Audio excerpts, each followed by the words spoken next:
Romanos 9. Voy a leer para ustedes a partir del versículo 13. Dice así la palabra del Señor.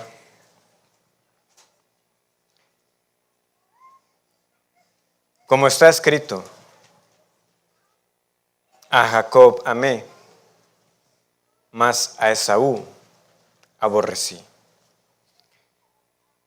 ¿Qué pues diremos?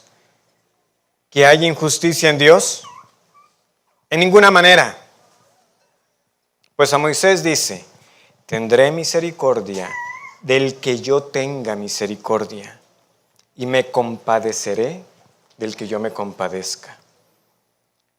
Así que no depende del que quiere ni del que corre, sino de Dios que tiene misericordia. Porque la Escritura dice a Faraón, para esto mismo te he levantado, para mostrar en ti mi poder y para que mi nombre sea anunciado por toda la tierra. De manera que de quien quiere tiene misericordia, y el que quiere endurecer, endurece. Pero me dirás, ¿por qué pues sin culpa? Porque ¿quién ha resistido su voluntad?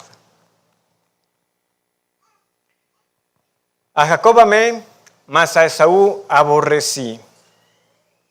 Estas fueron las palabras de Dios a través del profeta Malaquías. Malaquías capítulo 1, versículos 1 al 3, abre para nosotros ese libro profético con esas palabras. Como yo les resumía el domingo anterior, hay 6 disputas en el libro de Malaquías que cuestionan el carácter de Dios. Y la primera parte, ¿verdad? O ese primer atributo que es cuestionado es el amor de Dios. ¿En qué nos amaste? ¿En qué nos amaste? Tal fue la atrevida pregunta, la actitud predominante de aquellos que regresaron del exilio. ¿Y por qué Pablo ha citado Malaquías capítulo 1?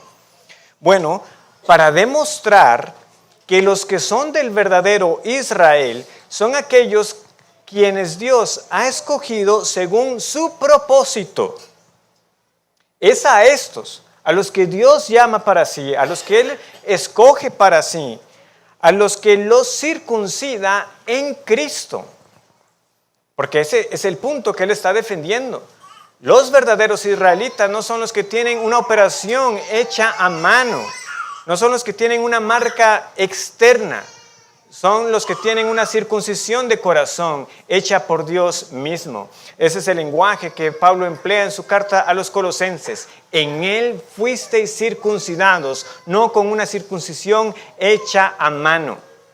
Y siendo circuncidados en Cristo, echó fuera de nosotros el cuerpo pecaminoso, el cuerpo carnal. Ahora, si esta elección, como se está ilustrando con el caso de Jacob y Esaú, sucedió antes de que ellos hicieran algo bueno o algo malo, porque no habían ni aún nacido cuando a Rebeca se le dio la palabra de que el mayor servirá al menor, surge la pregunta, ¿pero no es esto injusto? Esta postura claramente está asumiendo algo. Está asumiendo que nosotros seríamos capaces de hacer algún bien que mereciera de parte de nosotros el que Dios nos hiciera parte de su pueblo. Pero esto es olvidar lo que ya la misma carta nos ha dicho. No hay quien haga lo bueno. No hay ni siquiera uno. En todo caso, ¿verdad? Pablo está defendiendo aquí que la elección que Dios hace no depende de nuestras obras, descansa enteramente en Él. Por lo tanto, roguemos al Señor la humildad para que su palabra nos convenza de que la elección no solamente es bíblica, es también consoladora e invita a los hombres a ir a Dios, porque como vamos a ver, Él es grande en misericordia. Pero Pablo, inspirado por el Espíritu, sabe que estas últimas palabras, a Jacob amé, mas a Esaú aborrecí, no dejan indiferente a las personas. Usted escucha eso y algo se dispara en su ser. Y él va a contestar dos objeciones. Y el hecho de que él las presente quiere decir de que él durante su ministerio las tuvo que responder en otras oportunidades. Por eso las pone aquí. Y en un momento nosotros notamos que él está hasta como debatiendo. Hay un debatiente imaginario. No es la primera vez que lo hace en la carta, ya lo hemos visto en otras partes también de Romanos. Y recuerden esto que también dije en aquella ocasión. El debatiente puede ser imaginario, pero los argumentos o las preguntas son reales. O sea, hay quienes de verdad se preguntan si la elección, como la presentamos, como la entendemos de la Escritura, haría más bien de Dios un Dios injusto. Y esa es la primera objeción. ¿Es injusto que Dios muestre misericordia a unos y no a otros? Y la segunda objeción es, bueno, si Dios es quien escoge y no con base en las obras, ¿por qué pues somos responsables de creer o no creer? ¿Por qué Dios nos responsabiliza de aquello que Él realmente se encarga de hacer en la vida de las personas? Para la primera objeción, Él nos ofrece dos respuestas. La primera respuesta es la declaración que Dios mismo dio a Moisés, porque como vamos a ver, Moisés dice, no es que Moisés lo dijo, es algo que se le dijo a Moisés, es una respuesta de Dios. Y la segunda respuesta a la primera objeción tiene que ver con el caso de Faraón. Pero esta mañana lo que vamos a ver es la primera respuesta a la primera objeción. Pero recuerden, hay dos respuestas a la primera objeción y hay dos objeciones. E iremos por cada uno de estos puntos. Pero hoy vamos a ver la primera respuesta a la primera objeción. Versículo 14. ¿Qué pues diremos? ¿Que hay injusticia en Dios? En ninguna manera.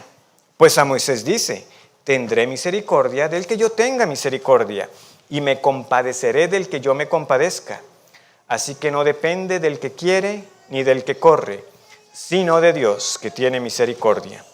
De esta primera respuesta vamos a separarla en 3 puntos para esta mañana. La primera es que nuestra elección y realmente ningún acto de Dios es injusto de su parte. En segundo lugar, que nuestra elección es un acto de misericordia de nuestro Dios. Y en tercer lugar, nuestra elección siempre es un acto de misericordia de nuestro Dios. Entonces, en primer lugar, nuestra elección no es un acto de injusticia de nuestro Dios. Y realmente nada de lo que Dios hace puede ser catalogado como injusto. Nada de lo que Él hace es injusticia. ¿Qué pues diremos? ¿Que hay injusticia en Dios? En ninguna manera. Nunca, jamás. Megonoito. Ya me hacía falta esa frase en Romanos. Ni se nos ocurra por un momento. Jamás de los jamases. Hermanos, es que esa tiene que ser nuestra respuesta. El cristiano tiene que verse en su ser compelido a responder de manera tan vehemente cuando alguien tan siquiera cuestione la justicia de nuestro Dios. O por extensión, el carácter de nuestro Dios. Tenemos que ser hombres y mujeres que defienden la verdad, que tienen celo por su Dios. Y cuando Pablo plantea la pregunta, ¿hay injusticia en Dios? Él solamente puede responder con esta expresión que, como hemos visto, ¿verdad?, lo caracteriza también a él, que es vehemente. Que nunca jamás, jamás de los jamases, no puede ser. Dios nunca es injusto. Y sin embargo, a pesar de que nosotros conocemos las vidas de los hombres que se están mencionando aquí, las vidas de Jacob y de Esaú, nosotros por la dureza de nuestro corazón, resulta que nos convertimos en defensores de Esaú. ¿Por qué dejarlo por fuera? ¿Por qué no escogió a ambos? O en su defecto, ¿por qué no rechazar a ambos? Es más, hay algunos que ante la fuerza del pasaje optan por decir, bueno, realmente en Romanos 9 Pablo no está hablando de la elección de individuos, está hablando de naciones y de las ventajas generales que unos tuvieron por nacer en Israel y otros por nacer en la familia de Edom, ¿verdad? El capítulo inició hablando así, que Pablo tenía tristeza por los de su nación porque ellos tuvieron muchos privilegios, tuvieron muchas ventajas. Entonces, lo que se está diciendo aquí es, a Jacob amé, bueno, es que los que nacieron en Israel pues tuvieron más ventajas, y a Esaú aborrecí, bueno, los que nacieron en la familia de Edom pues no tuvieron tantas ventajas. Otros incluso tienen el atrevimiento de decir, bueno, ¿y por qué asumir que del todo Pablo está hablando aquí de elección para salvación? Vean, esos son argumentos comunes que ni siquiera entran en los argumentos que Pablo está contestando, en las objeciones, porque como vamos a ver, no tiene cabida. Yo no voy a tomar mucho tiempo en contestarlos, pero como les menciono, el desarrollo natural del capítulo nos va a hacer ver de que esas no son alternativas viables en la interpretación de este pasaje. Y también debemos estar conscientes que estos argumentos surgen tanto dentro como fuera del cristianismo, que se han unido a este debatiente imaginario y lo acompañan en sus cuestionamientos. Pero solo el hecho de que Pablo esté contestando esas objeciones ya nos tiene que decir algo. ¿Por qué Pablo tiene que contestar la objeción de que si Dios es injusto? ¿Por qué Pablo tiene que contestar de que si hay también responsabilidad de nuestra parte? ¿Por qué Dios nos puede hacer responsables por creer o no creer? Bueno, porque Él está planteando precisamente las preguntas que nos cruzan por la cabeza, porque la lectura natural del pasaje nos hace ver a nosotros que Él está hablando de elección de individuos particulares para salvarlos, y que Él pasa por alto a otros y los deja en sus pecados para condenación.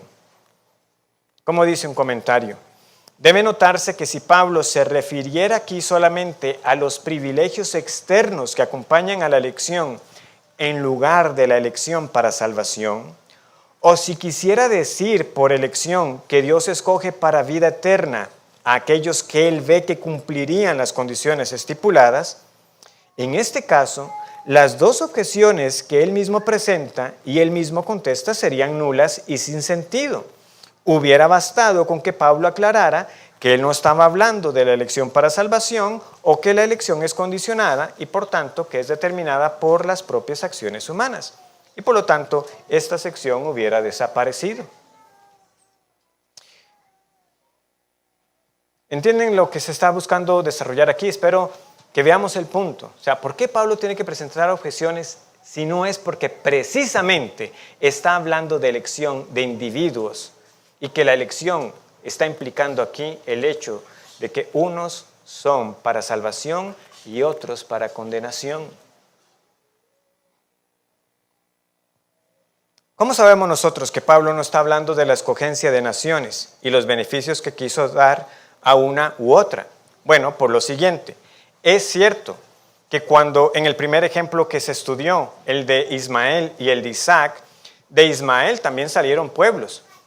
Y no cualesquiera pueblos. ¿Qué pueblos los que salieron de ahí, verdad? Precursores del Islam, los pueblos árabes. Y también en el caso de Edom. También el Señor, cuando le habló a Rebeca, ¿qué fue lo que le dijo? Que en su vientre habían 2 naciones. Entonces es cierto, de estos individuos el Señor formó naciones. Pero lo que fue de los descendientes de ellos tiene que ver primero con el trato particular que Dios tuvo con los individuos de donde salieron esas naciones. O sea, uno tiene que ver el pasaje y el Señor está primeramente tratando con Ismael, y luego vendrían palabras para lo que serían los descendientes de Ismael. El Señor primeramente trató con Edom, y luego también tuvo palabras para los que descendieron de Edom o de Esaú. Pero primero, antes de hablar de la escogencia de naciones, no podemos pasar por alto el trato particular que Él tuvo para los individuos ahí involucrados. También uno puede preguntar de vuelta a los que quieran reducir esto a elección de naciones y decirles, y una pregunta, ¿qué resolvemos con decir que estamos hablando de la elección de naciones? Porque podríamos replantear el escenario y decir, ¿y por qué Dios escogió a Israel y no a Egipto? ¿Por qué no escogió a Babel? ¿Por qué no escogió a cualquiera de los otros pueblos? La respuesta también la sabemos y nos lleva de vuelta a la lección, porque en Deuteronomio capítulo 7 el Señor le tiene que decir a este pueblo, no por ser vosotros más que las otras naciones, ¿qué dijo el Señor? Os ha escogido Dios. Entonces, usted no se va a saltar el tener que enfrentar el hecho de que Dios escoge por querer decir de que aquí simplemente se está hablando de una distribución de privilegios entre una nación u otra. Y más adelante, la segunda respuesta a la primera objeción hará claro de que Pablo está tratando con individuos, porque el Señor traerá el caso de ¿quién? De Faraón. Esa es una persona. Por otro lado, los que quieren atenuar esta elección diciendo que no se trata de la salvación, de nuevo la pregunta que habría que plantear es, ¿y qué carta ha estado leyendo usted? O sea, ¿de qué trata la carta de Romanos si no es acerca de la justificación por la fe en Jesucristo? Del hecho de que toda la humanidad está condenada y que si no es por la fe en Jesucristo y solamente en Él, todos nosotros estamos destituidos de la gloria de Dios. ¿Qué fue Romanos 8 sino llevarnos a la cúspide de esa salvación? ¿De qué ha estado hablando Pablo? Sino de la salvación, la seguridad de ella y los beneficios y privilegios y las ricas bendiciones que tienen todos aquellos que son declarados justos por la fe en Jesús.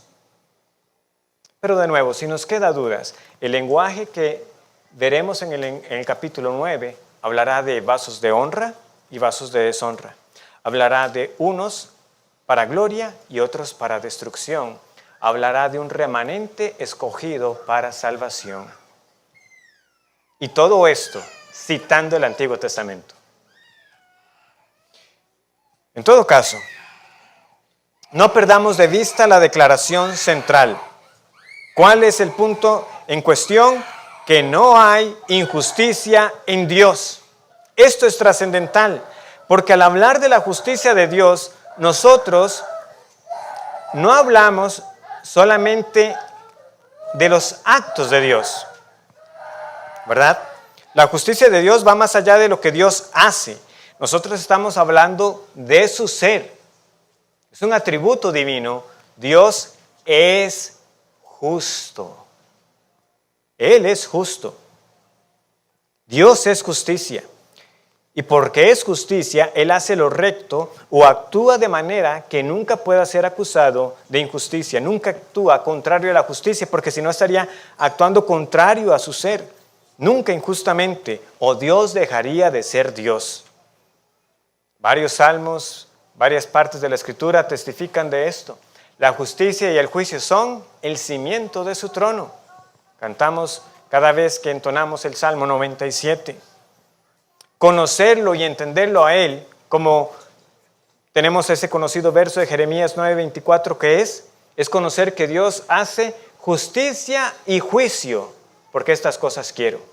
En eso se tiene que alabar a aquel que quiera conocer a Dios, que Él es un Dios que hace justicia y juicio.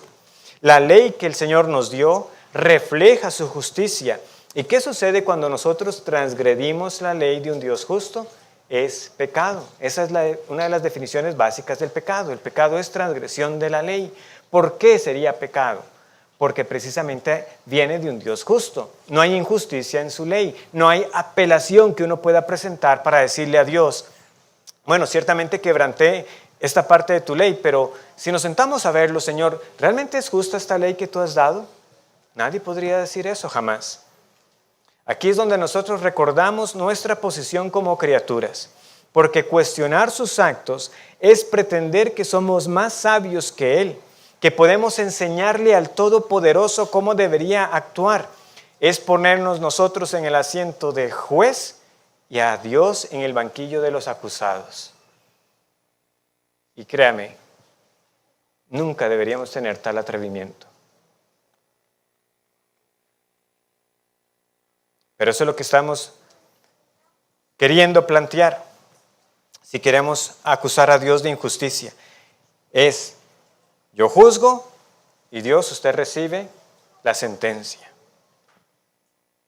Por lo tanto, si Dios elige a unos y no a otros, no es injusticia. O sea, eso tiene que estar claro en nosotros. Nosotros debemos partir de esta premisa. Dios es justo y si Él elige, ese acto no puede ser injusticia. Él nunca la comete. Pero entonces alguien puede decir, pero es justo que Él escoja a unos y no a otros. Y esto nos lleva entonces a nuestro segundo punto. ¿Cuál es la respuesta a esa pregunta de que Dios escoja a uno y no a otros? No estamos hablando ahí de justicia, estamos hablando de misericordia. Versículo 15. Vean, ¿verdad? Porque recuerden cuál es la pregunta. ¿Hay injusticia en Dios? ¡Jamás! Pero Él elige, sí. Respuesta, pues a Moisés dice, tendré misericordia del que yo tenga misericordia y me compadeceré del que yo me compadezca. La respuesta viene de las Escrituras mismas. Pablo no se pone a disertar. ¿Hay injusticia en Dios? Vamos a la palabra. ¿Y qué nos enseña a nosotros esta respuesta? Bueno, si usted ve en su Biblia, la mayoría tendrá una referencia cruzada y verá ahí que marca Éxodo 33, 19. Y por lo tanto, vamos a ir al libro de Éxodo, porque el contexto inmediato y el cercano nos da aspectos que debemos considerar de por qué Dios dijo esto a Moisés y por qué Pablo, inspirado por el Espíritu Santo, lo está mencionando aquí en Romanos capítulo 9. Entonces vamos al libro de Éxodo. Nos podemos ubicar al final del capítulo 31.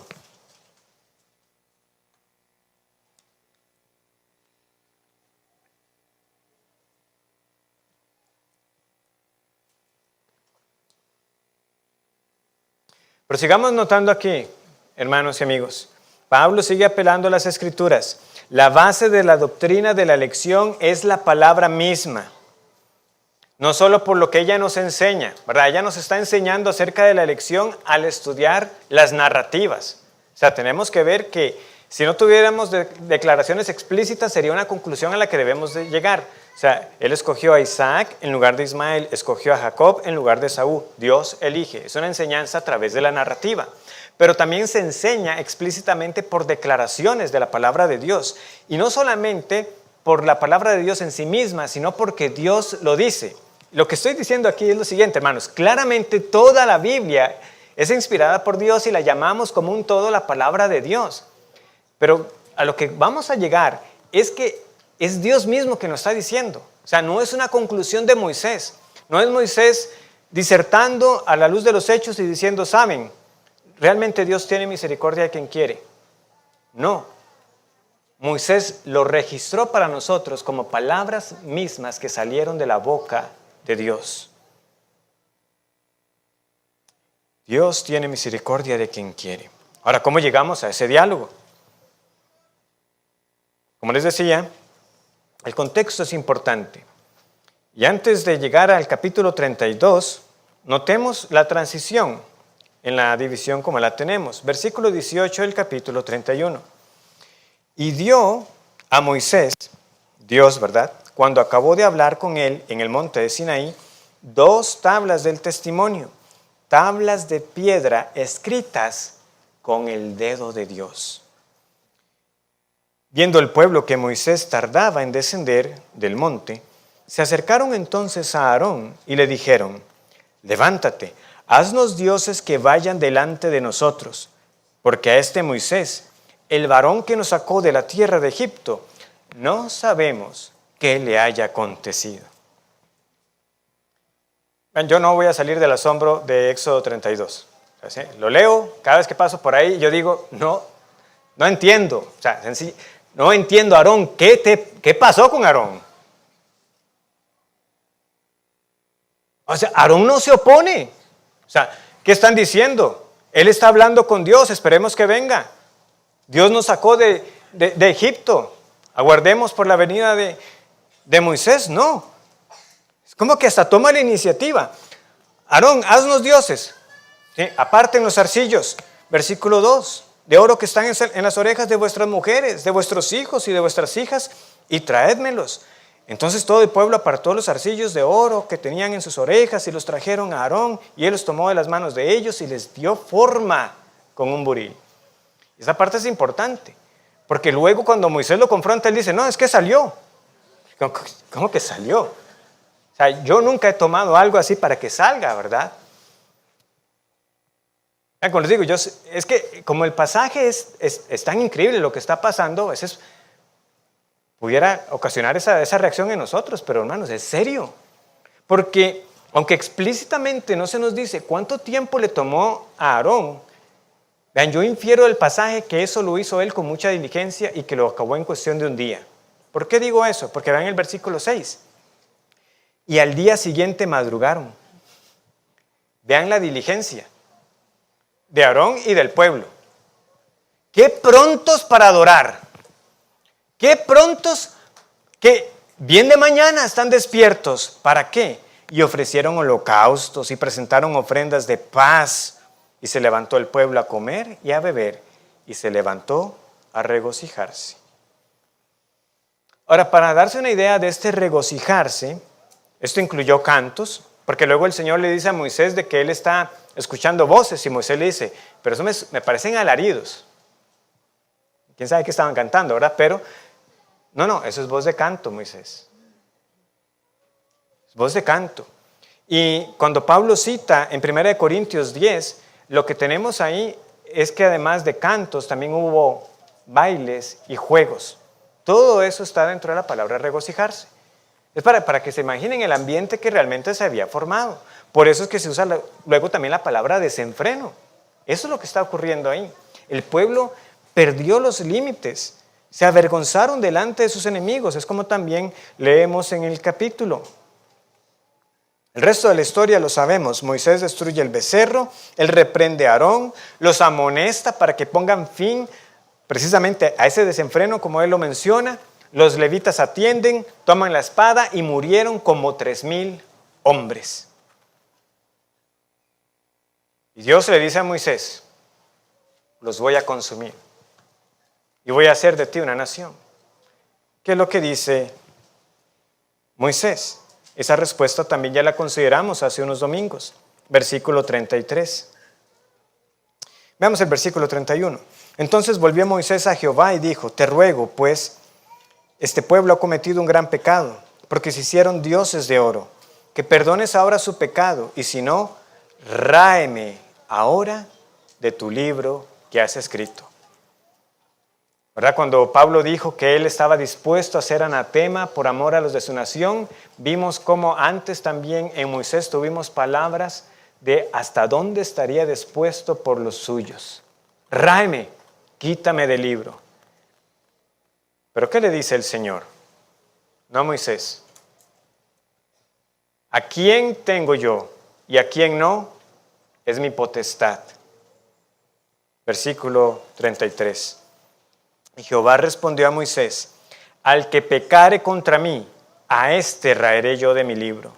Ve pues ahora, lleva a este pueblo donde te he dicho, y aquí mi ángel irá delante de ti, pero en el día del castigo, yo castigaré en ellos su pecado. Y Jehová hirió al pueblo. Así es como llegamos al capítulo 33. Esto es lo que ha pasado. El pueblo ha pecado gravemente. Moisés ha intercedido por ellos, pero el Señor dice, al que peca contra mí, yo lo raeré. Y Dios es justo. Y Dios es justo. Y aún así Moisés, cuando escucha que el ángel irá con ellos, el Señor añade algo. Él está enviando su ángel porque Él está diciendo, yo no voy a ir en medio del pueblo para que no sean consumidos. Y cuando el pueblo escucha esto, leemos de una reacción. Ellos se entristecen de saber de que ahora hay un cambio. Es Dios quien habla solo con Moisés. Y su presencia se limita a esas ocasiones con Él. Porque dice el Señor, si no yo los voy a consumir. Ustedes son duros de cerviz, son rebeldes, son obstinados. Moisés por su parte sabe que todavía tiene esta gran tarea. ¿Cómo llevo a este pueblo que se ha dicho que es duro de cerviz a la tierra que el Señor nos dará? Yo sé que me has dicho que el ángel irá delante de nosotros, pero quiero una confirmación, Señor. ¿Cómo sé que he hallado gracia delante de ti? ¿Cómo sé que tu ángel irá con nosotros? Y lo que pide es, muéstrame tu gloria. Y así es como llegamos al contexto. Vean capítulo 33, versículo 18. Él entonces dijo: te ruego que me muestres tu gloria. Y le respondió, versículo 19, este es el que he citado en Romanos: yo haré pasar todo mi bien delante de tu rostro, y proclamaré el nombre de Jehová delante de ti, y tendré misericordia del que tendré misericordia, y seré clemente para con el que seré clemente. Dijo más: no podrás ver mi rostro, porque no me verá hombre y vivirá. La narrativa continúa. El Señor esconde a Moisés en una peña porque precisamente no puede verlo y vivir. Moisés va a ver tan solo las espaldas. ¿Y qué proclamó el Señor cuando pasó delante de él? Capítulo 34, versículos 6 y 7. Y pasando Jehová por delante de él, proclamó: Jehová, Jehová, fuerte, misericordioso y piadoso, tardo para la ira y grande en misericordia y verdad, que guarda misericordia a millares, que perdona la iniquidad, la rebelión y el pecado, y que de ningún modo tendrá por inocente al malvado, que visita la iniquidad de los padres sobre los hijos y sobre los hijos de los hijos, hasta la tercera y cuarta generación. Entonces Moisés, apresurándose, bajó la cabeza hacia el suelo y adoró. Sí, Dios es justo, pero también es misericordioso. Es grande en misericordia. Hace misericordia a millares. Por eso el Salmo 89, 14, cuando dice que la justicia y el juicio son el cimiento del trono del Señor, también dice que delante de ese trono de justicia, la misericordia y la verdad van delante de tu rostro. Es también que Dios dice: alábese en esto el que me ha de conocer, en que hago justicia y juicio. Pero también que dice Jeremías 9:24, que hago misericordia, porque eso también quiero. Dios es justo. Dios es misericordioso. Y por temor a asumir que sabemos qué es la misericordia, yo le pregunto a usted: ¿qué es misericordia? ¿Por qué es que nos conmueve el saber de que Dios sea misericordioso? El mismo lenguaje bíblico a veces, ¿verdad?, pudiera parecernos dónde está la distinción cuando nos habla del amor de Dios, de la bondad de Dios, de la gracia de Dios y la misericordia de Dios.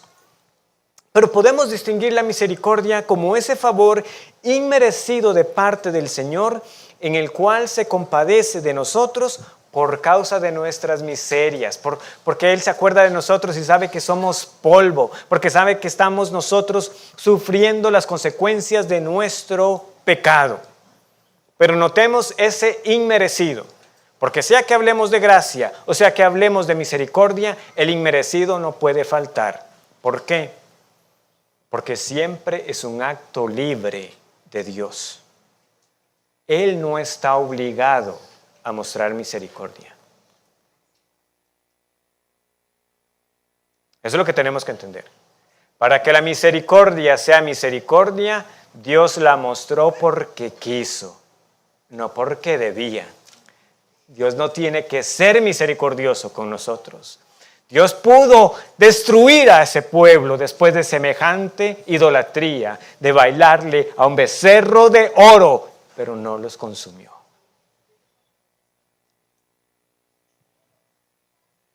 Pero así como su justicia no significa una igualdad tal que Él debe dar el mismo trato a todos, su misericordia tampoco es una obligación como si estuviera en deuda con nosotros. Porque si fuera una deuda, entonces ¿cómo se llama? También ya lo vimos en Romanos capítulo 4. Se llama salario, no se llama gracia. Porque al que obra se le paga su deuda como salario. Y si nosotros destruimos esa distinción, entonces la obra deja de ser obra y la gracia deja de ser gracia, la misericordia deja de ser misericordia. Cuando Dios extiende su favor, su gracia común al hacer llover sobre malos y buenos, sobre justos e injustos, lo hace porque se compadece de nuestra condición. Pero no olvidemos que cada vez que Él manifiesta su misericordia, las cuales son nuevas cada mañana, Él lo hace con aquellos que están en rebelión contra Él. Somos nosotros rebeldes y sin embargo el sol, en el lenguaje que empleamos, ¿verdad?, sigue saliendo, la lluvia sigue cayendo, Él nos sigue dando aliento, aire que respiramos, porque es grande en misericordia, pero no nos la debe. Quizás podemos ilustrar una ilustración que siempre quedará corta, pero usted y yo pudiéramos ser movidos a misericordia cuando vemos a alguien en una situación difícil. Estamos caminando por la calle y vemos a alguien que fue malherido. Pensemos en una versión moderna de la parábola del buen samaritano. O alguien que simplemente está pidiendo dinero y usted lo ve y dice, bueno, ciertamente no pareciera que sea por falta de diligencia en buscar trabajo. Hay una situación complicada. Ahora, es muy diferente cuando usted se acerca y ya ve de cerca la cara de la persona que va a ayudar. Y resulta que esa persona lo estafó a usted antes. ¿Cuál es su reacción? ¿Cuál sería? Sí, claro, tome. ¿Ayudaríamos todavía si supiéramos que Él le hizo mal a nuestra familia? Es más, que tomó la vida de alguien de mi familia y salió impune.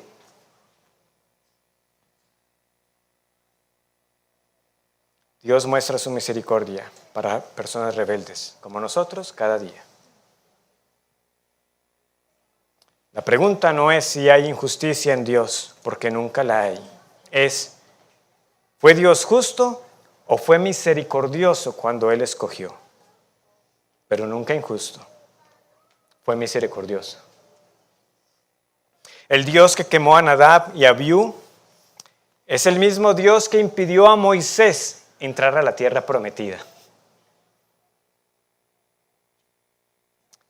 El mismo Dios que quebrantó a Usa cuando extendió su mano al arca es el mismo que le quitó la vida a un profeta que se regresó a comer pan y a beber agua porque otro que se hizo pasar por profeta le mintió y le quitó la vida. Un león le quitó la vida.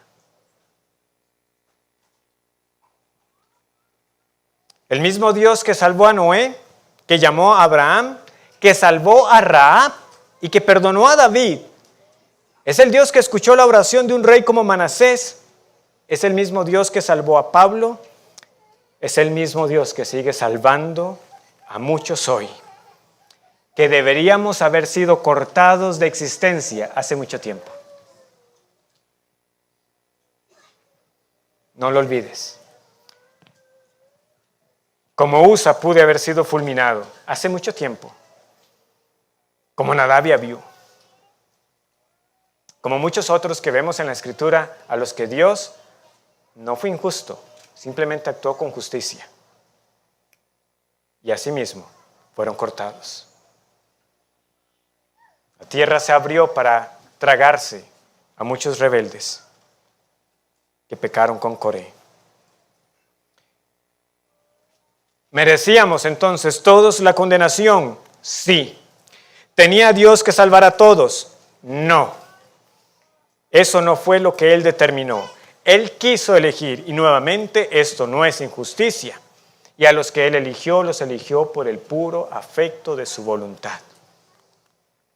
Por lo tanto, nuestro tercer punto, por si todavía no es claro, es lo mismo que Pablo entonces en Romanos 9:16 dice para nosotros. ¿Qué dijo Dios? Tendré misericordia del que tenga misericordia y me compadeceré del que yo me compadezca. Conclusión. Esta es la conclusión.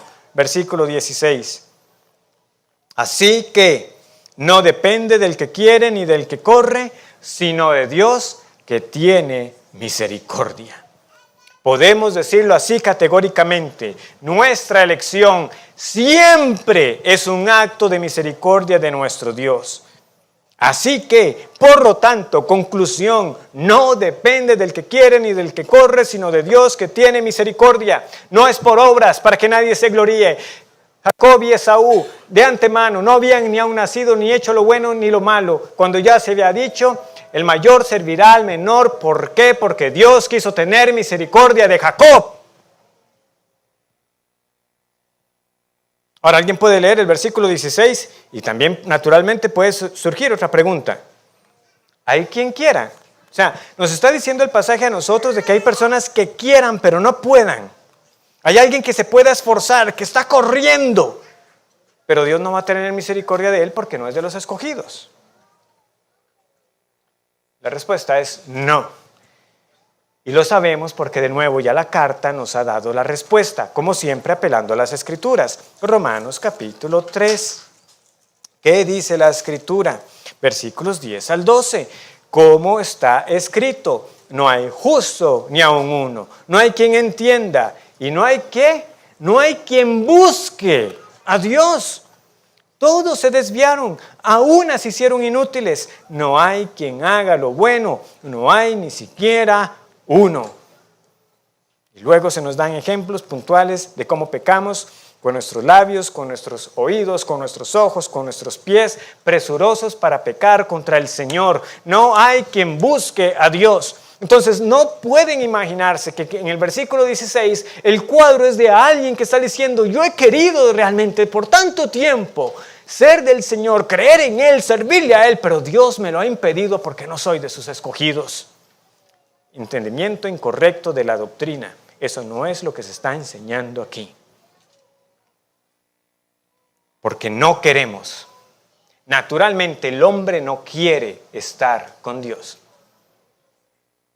No quiere servirle. No se quiere arrepentir de su maldad. En cambio detiene con injusticia la verdad. Y Dios, que no está obligado a mostrar misericordia, como nos describía el capítulo 1, simplemente nos suelta y nos entrega en una espiral descendente de pecado. Eso es lo que nosotros queremos hacer. Estamos muertos en nuestros delitos y pecados. Esa es la condición. A menos que se nos dé vida, a menos que se realice la cirugía espiritual y nuestros corazones sean circuncidados, estamos siguiendo la corriente de este mundo. Pero alguno entonces de nuevo puede decir: bueno, vamos a ver si estoy entendiendo. Usted me está diciendo que no depende del que quiere ni del que corre, porque en todo caso no querríamos, estamos muertos en nuestros delitos y pecados. Pero entonces, si no depende de lo que hacemos, porque justamente se nos ha dicho que Jacob y Esaú no habían aún nacido y no habían hecho ni lo bueno ni lo malo, entonces, ¿por qué Dios elegiría a unos y no a otros, si no es con base a sus obras? ¿Por qué esto no lo hace injusto? Todavía alguien puede insistir: yo estoy entendiendo el punto de la misericordia. Está bien, Dios está teniendo misericordia de unos, pero es que hay algo que no me sigue calzando. No habíamos hecho aún ni lo bueno ni lo malo. Bueno, hay algo que tampoco debemos olvidar, que ya la carta también nos ha explicado. ¿Cuál es la condición de cada uno de nosotros tan solo al momento en que nacemos? Somos culpables en Adán. Romanos capítulo 5. Veamos.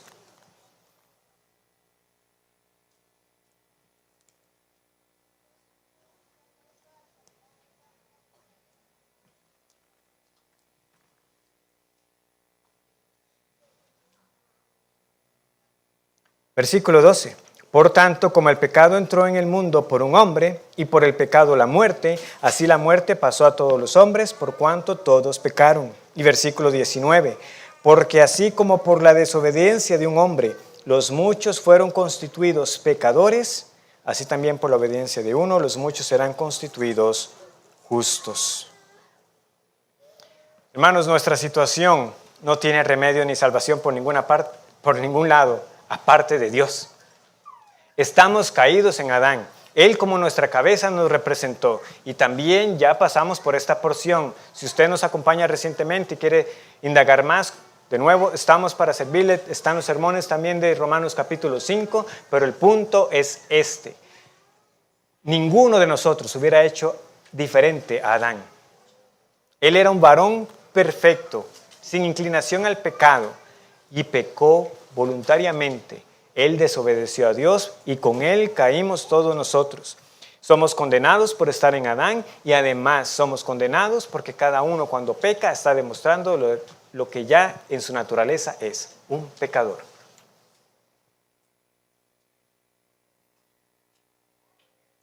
Lo que nosotros sabemos es que Jacob ni Esaú hubieran hecho algún bien como usted ni yo tampoco.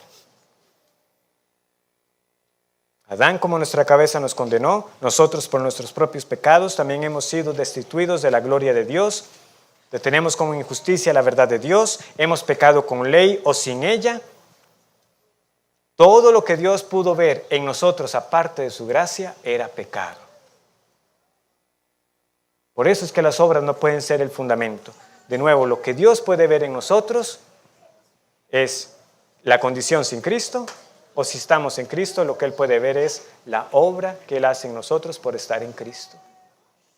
Pero todo se debe a Él, nada por nosotros. Si Él quiso elegir, siempre fue por misericordia. Por tanto, hermanos y amigos, debería ser asombroso para nosotros que tan solo una sola persona sea salva. Tan siquiera uno. Escribió alguien lo siguiente: el hecho de que existiera siquiera un único cristiano ya debería dejarnos pasmados.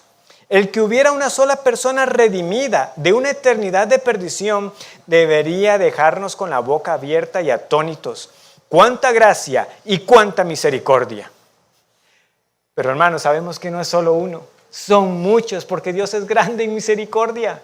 Habrá una multitud que alabará al Dios y al Cristo, dignos de toda honra y alabanza por los siglos de los siglos. Dijo otro comentarista: a veces se hace esta pregunta: ¿cómo fue posible que un Dios de amor ordenara a ciertas personas el castigo eterno? Una pregunta más lógica sería: ¿cómo fue posible que un Dios cuya justicia demanda que el pecado sea castigado ordenara a ciertas personas a la vida y la gloria eternas? Ciertamente la maravilla de ello está en la muerte vicaria de Cristo. Y esa, hermanos, debería responder de una vez y por todas cualquier acusación de injusticia en nuestro Dios. Cristo es la respuesta a la acusación de injusticia. ¿Por qué? Porque si alguien quiere decir: está bien, yo sé que soy condenado, pero ¿por qué los salvas a ellos? Mire la cruz. Los pecados de ellos también han sido castigados. Ahí está la evidencia de cuán grande es el amor y la misericordia de nuestro Dios. Vamos juntos a Romanos capítulo 3.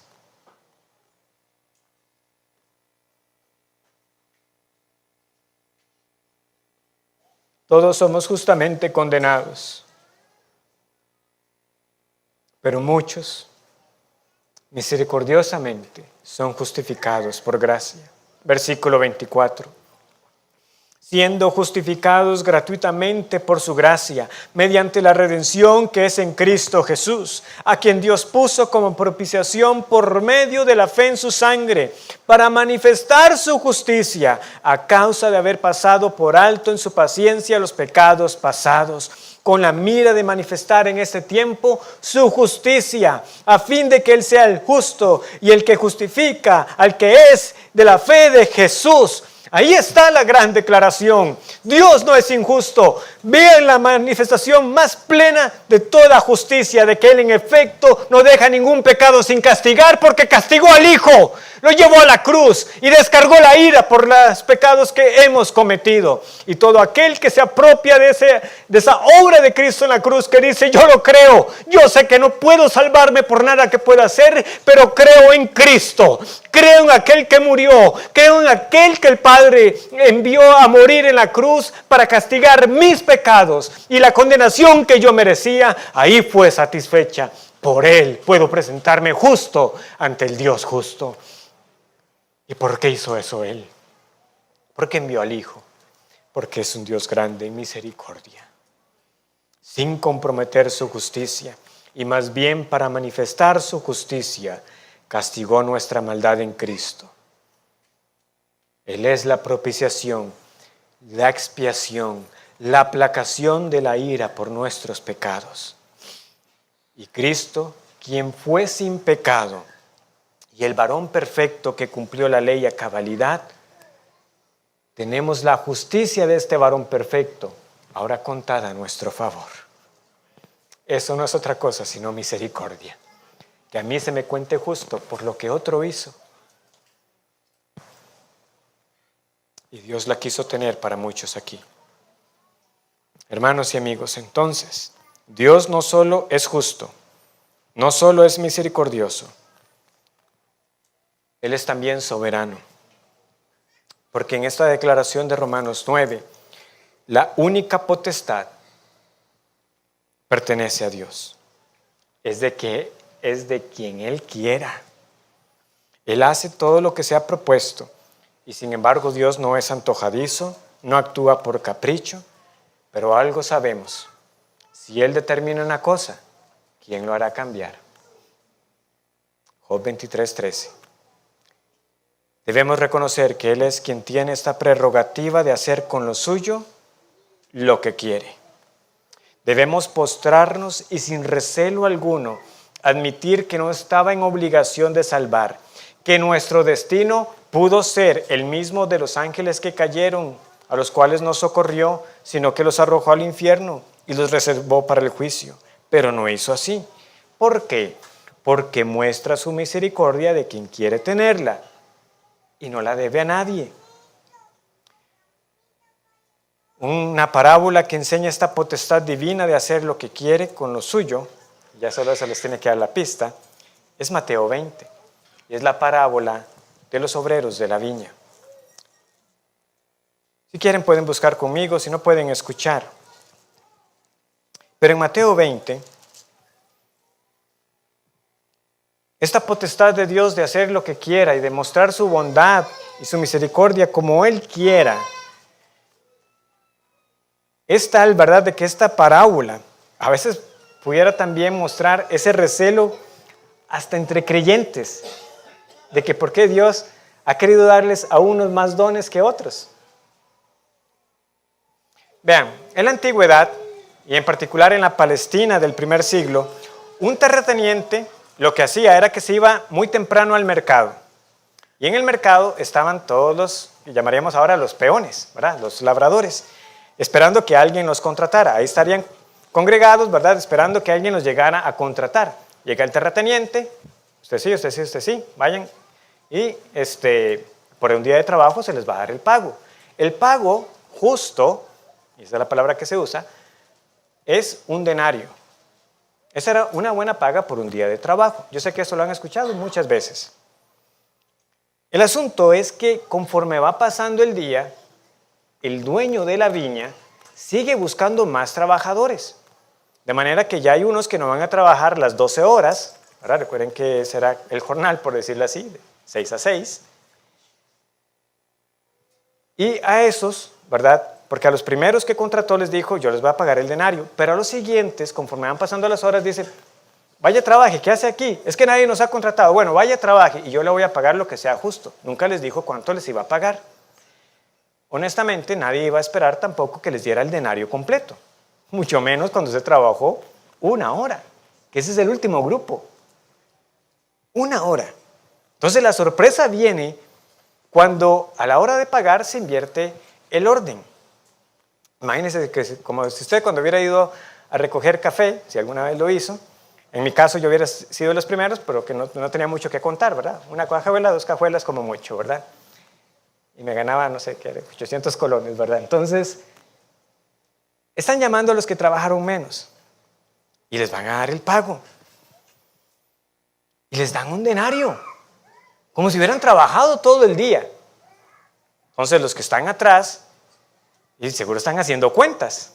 Bueno, estos que trabajaron tampoco les dan un denario. O sea, a nosotros nos van a dar más de un denario.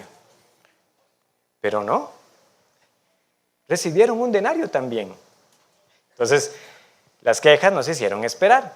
Usted ya puede imaginarse a alguien gritando en el fondo, no es justo, no es justo. Estos postreros han trabajado una sola hora y los has hecho iguales a nosotros que hemos soportado la carga y el calor del día. Pero escuchemos la respuesta del dueño de la viña, versículos 14 en adelante. 13. Él respondiendo dijo a uno de ellos, amigo, no te hago agravio. ¿No conviniste conmigo en un denario? Toma lo que es tuyo y vete. Pero quiero dar a este postrero como a ti. ¿No me es lícito hacer lo que quiero con lo mío? ¿O tienes tú envidia porque yo soy bueno?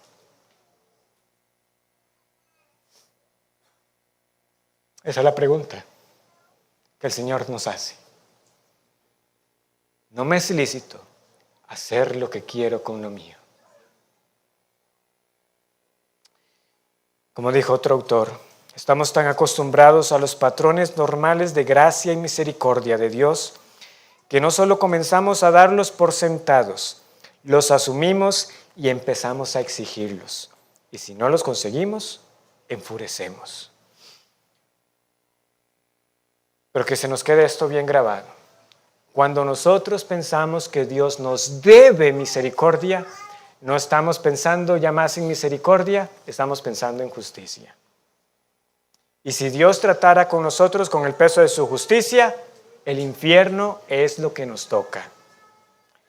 ¿Fue justo que Dios castigara a Adán y a su descendencia por el pecado? Sí. Fue misericordia que no los matara ahí mismo en el jardín y proveyera más bien para ellos ropa y una promesa. ¿Fue justo que la humanidad pereciera en el diluvio? Fue justo. Que Dios salvara a 8 personas, fue misericordia. ¿Fue justo que Cristo padeciera, el justo por los injustos, para llevarnos a Dios? Fue misericordia. Cristiano, como Moisés, postrémonos en adoración ante la declaración de que Dios es grande en misericordia y que perdona la iniquidad, porque no ha tratado contigo con justicia.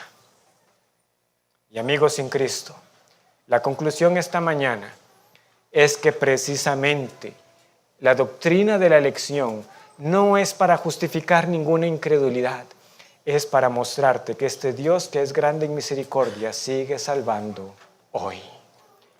Búscalo, porque no hay quien, siendo verdaderamente movido por el Espíritu, confíe en el Hijo para acercarse al Padre que sea rechazado.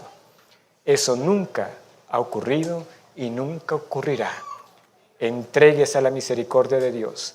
Reconozca que Él tiene el todo derecho de hacer contigo lo que quisiera hacer. Pero Él quiere perdonar. Él quiere reconciliar a los pecadores por Cristo, no por nada que usted pueda hacer. Descanse en aquel que murió en la cruz. Oremos. Gracias, Señor, por tu palabra. Gracias por destruir nuestro orgullo, que con tanta frecuencia se levanta.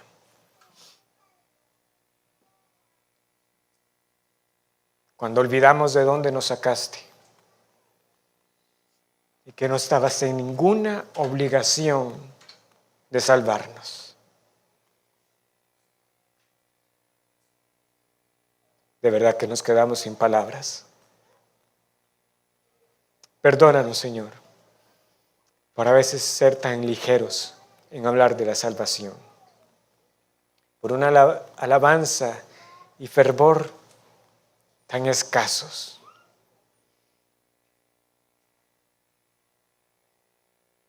¿De dónde nos sacaste? ¿Y a dónde nos llevarás?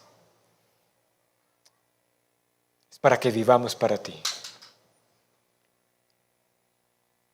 Yo te pido que trates también con aquellos que siguen luchando con estas enseñanzas, que pueda haber dudas en sus vidas, para que vean que la pregunta que tienen que hacerse es ¿por qué no he ido a Cristo? En vez de estarse preguntando si soy elegido.